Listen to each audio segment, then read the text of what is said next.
Subject: Staff Sergeant Power. Species: Human. Description: Mammalian humanoid, no tail. 6'2" 1.87 meters, average height. 185 pounds, 84 kilograms. Average weight, 170-year life expectancy. Ship: NA. Location: Seoul. Why weren't we using warp prevention to begin with? I demanded. Because you organics have a terrible habit of making your toys so damned grandiose that it makes it impossible to effectively run things without consuming vast amounts of resources, Omega replied. Sending a jamming signal into warp is energy intensive, and we had no way of knowing when the Omni Union would attack. It costs far less reactor fuel to keep max charge than it does to keep the warp disruptors running. Omega's right, Director 4 added. We believed it to be likely that the OU may attack Seoul, but it was far more energy efficient to counterattack than it would have been to try to prevent the attack. We also aren't certain that the warp disruptors will work on mobile prime platforms. Why not? I asked. They're big enough that they might be able to simply shrug off the damage that warp disruptors cause to mass trying to re-enter real space. It would have been a massive waste of fuel to have the warp disruptors running and have them be ineffective. Yeah? Well, we ain't so much worried about the MPPs right now, are we? Jason asked as he walked up. The man with the bullhorn and old-fashioned camo outfit turned out to be named Jason Jones. When the OU started touching down, we'd quickly diffused our disagreements and joined forces. Things were still somewhat tense because of the bodies we dropped, but it is what it is. Jason's ultimate goal is to get his people evacuated, and Omega was quick to promise an evac in exchange for keeping the director safe during this invasion. I suppose not, Director 4 said hesitantly. How's the prep going? I asked. The bunker was professionally made and had a reinforced tunnel for its entrance. It was fully stocked for a staff of over 100 people for more than 2 months, so we wouldn't have to be worrying about food or water. I wondered why a city hall would be at this level of preparation, and Omega had glibly reminded me. I had forgotten most of the Earth history I'd learned in high school, but after Omega's brief refresher course, I feel like the city of Adelaide may be under-prepped. We've got a squad supporting the APC out front and clear firing lines in the tunnel. There's heaps of ammo, and we've passed out all we can carry and stored the rest in the bunker. Your man Johnson did a tally of the supplies and says things are good, Jason said.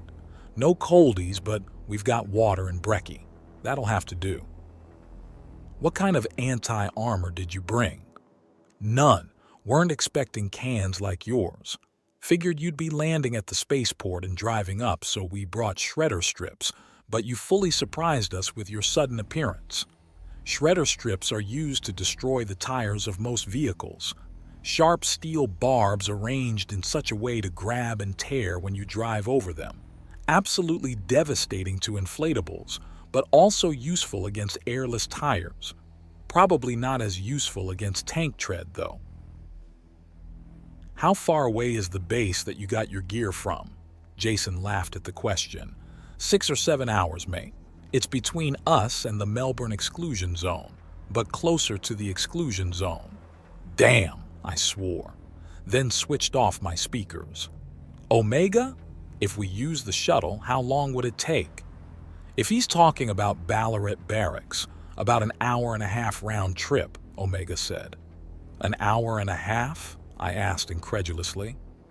It would have to be a low-altitude flight, which will limit how fast we can go.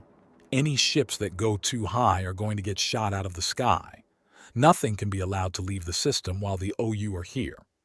I looked at Jason and was thankful that he couldn't hear Omega. As an undock, he's already pretty disillusioned with the United Systems.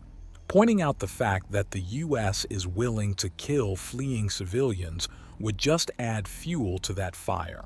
Probably wouldn't even matter that one ship of fleeing civilians could doom an entire system.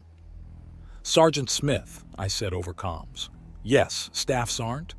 Grab Corporal Simmons and take the shuttle to Ballarat Barracks. Omega will guide you there and back.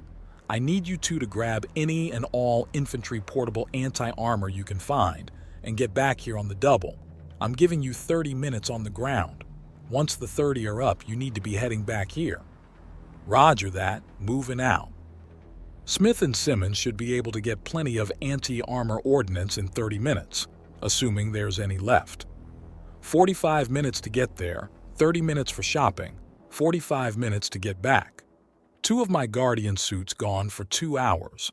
That's probably going to sting, but I've done more with less. I turned back to Jason and he raised an eyebrow at me.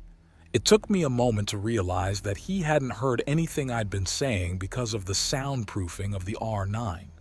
He had just seen me standing here looking like I'm talking to someone. I fought the urge to chuckle at that mental image. I'm sending 2 of mine to do some shopping, I explained. It's Ballarat Barracks that they need to go to, right? Yep, he replied. Want some of mine to go with? No need. With these suits, my men can outpace and outlift yours by a very wide margin, I said. My men got Guardian suits too, mate. Not like these ones, and none of you are Genalts, I shook my head. There's also the matter of trust. I don't know you or your men, and the only things keeping us from each other's throats is the threat of the OU and Omega's bargain. You'll forgive me for doubting that you and your men completely trust Omega's word. Jason laughed. Fair enough.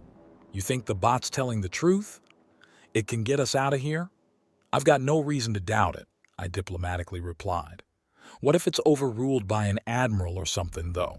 I'd like to see them try, Omega's distinctive voice said through my suit's speakers. They will be an ensign again before they finish giving the order. Your people will be evacuated once the OU threat has been eliminated.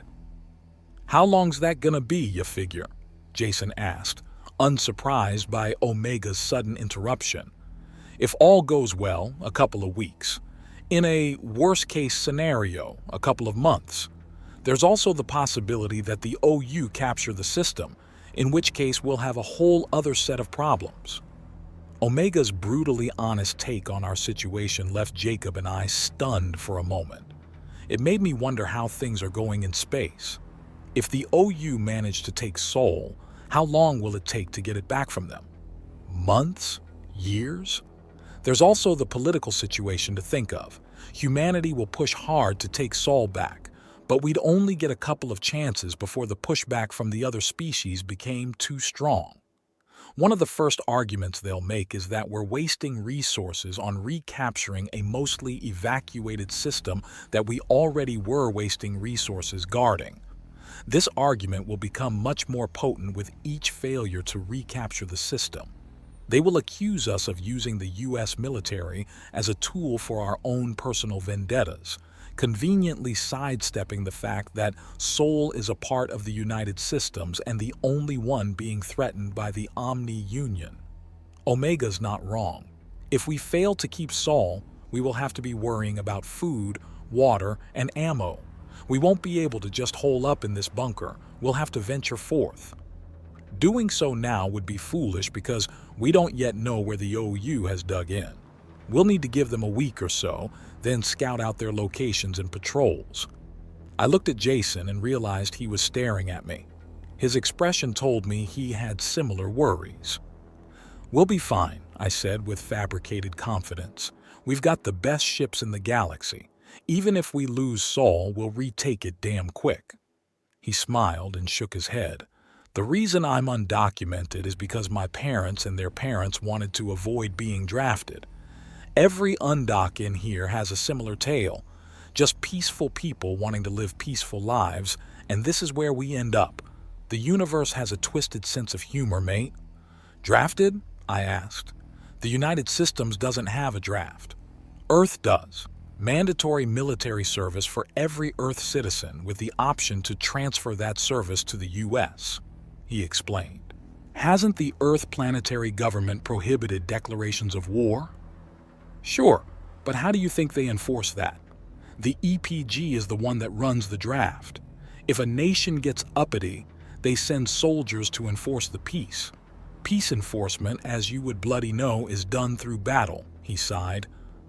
Not many nations are a fan of the EPG's peace either. We've been waiting for World War V to kick off any year now. This was news to me, but I found myself unsurprised. Earth had always presented itself to the galactic community as a near paradise, but in almost the exact way that shady vacation resorts do. The same kind of resort where you're slightly more likely to get mugged than you are to have any sort of fun. Part of me had hoped it was coincidence. A quote came to mind. I do not know with what weapons World War III will be fought, but World War IV will be fought with sticks and stones. I think it was Albert Einstein who said that shortly after Earth's Second World War. When we were learning Earth history in high school, my friends and I made fun of that quote, called it optimistic, turned it into an inside joke, and chuckled to ourselves when we learned about the destruction that happened during Earth's Fourth World War.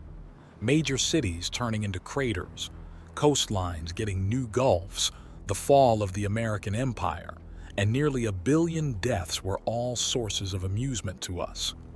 Look what you can do with some sticks and stones, we had said.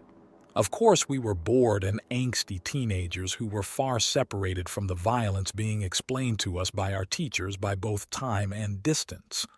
Still, I couldn't help but feel a stab of shame. Anyway, what should we be doing? Jacob asked. We will need intel on enemy movements, I answered. You and your men know the area well. Find out who's willing to do some scouting and get them prepped. We'll need them on the road in a day or two once the OU settles in. We want to know where the Omni Union are and what moves they're making. Be sure to tell the scouts not to get close. Their lives are more valuable than the intel.